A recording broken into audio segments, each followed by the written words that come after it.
শঙ্কর ঘোষ এই মুহূর্তে রয়েছেন। নওশাদ, শঙ্করবাবু, ধৈর্যের একটা সীমা থাকে। আমি আবারও বলছি, এটা কিন্তু খুব ভয়ঙ্কর একটা ট্রেন্ড। পুলিশের ওপর আস্থা, ভরসা, শ্রদ্ধা সব হারিয়ে যাচ্ছে। আপনাদের হয়তো হারিয়ে যেতে পারে, আপনারা যা ইচ্ছা তাই পুলিশকে বলতে পারেন, আমরা দেখেছি যে ভাষায় নওশাদ আপনারা যেভাবে পুলিশকে বলেন, কিন্তু সাধারণ মায়েরা, বোনেরা, তারা রাস্তায় নেমে আজ যে ভাষায় পুলিশকে কথাবার্তা বলছে, আমি চমকিত হচ্ছে, আমি আতঙ্কিত হচ্ছি। শঙ্করবাবু। ময়ূক, অনেক দিন ধরে অপেক্ষা করছিলাম এটা ভেবে, কোনো রাজনীতির রং ছাড়া, কোনো ঝান্ডা ছাড়া একদিন এই দুর্বিনীত শাসক, এই চোর নেতারা আজকে যখন মন্ত্রী হয়েছে, ডাকাতি করছে পশ্চিমবঙ্গের মানুষের সাথে, তাদের বিরুদ্ধে কোথাও না কোথাও কোনো না কোনো স্ফুলিঙ্গ এই সাম্রাজ্যকে ছারখার করে দেবে।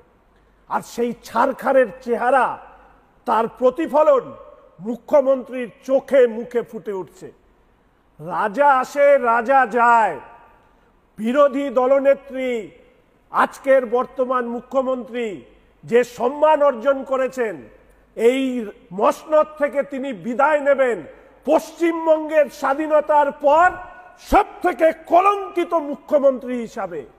আজকে যখন সকালবেলা ঘুম থেকে উঠলাম, উঠে আজকে বাজেট ছিল, তার জন্য হয়তো একটু পড়াশুনো করব ভেবেছি, টিভিটা চালিয়েছি, বিপ সংস্কৃতি বজায় রেখে আমি শুনলাম একজন প্রশ্ন করেছে পুলিশ কি করছে, তখন তিনি বলছেন, একজন ভদ্রলোক, সেই শব্দ না বলে বিপ বিপ করে বলছে এখনকার পুলিশ। আমি শব্দটা বলতে পারলাম না, এবং বললেন এ সব জানে পুলিশ মুখ্যমন্ত্রী। ওই বিপ বিপ জায়গায় যে শব্দগুলো বলেছে, আসলে সেটা মুখ্যমন্ত্রীকে বলেছে।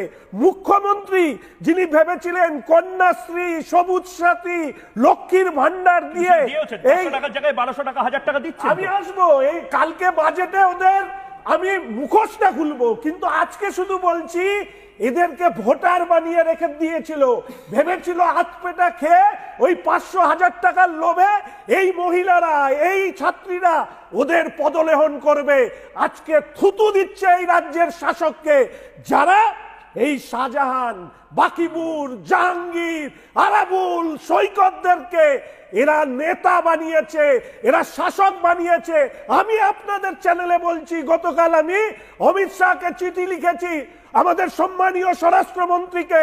তৃণমূল কংগ্রেস আসলে অভ্যন্তরীণ নিরাপত্তার পক্ষে বিপজ্জনক, উন্মুক্ত করে দিচ্ছে বর্ডার, সন্ত্রাসবাদীদেরকে রাস্তায় ঢোকাচ্ছে, ফলে এদের বিরুদ্ধে জনরোষ। ময়ূক, একটি লাস্ট কথা বলবো, কোথায় গেল শোভন বাবু? চালাও না ময়ূক।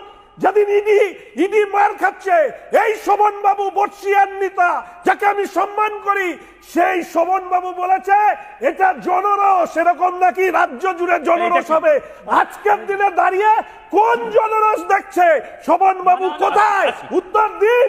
এই জনরোষ সবার থেকে উত্তর নেব। আমি দুষ্কৃতীকে নেতা বানিয়ে শোভন বাবুরা রাজ্য কাছে যাব।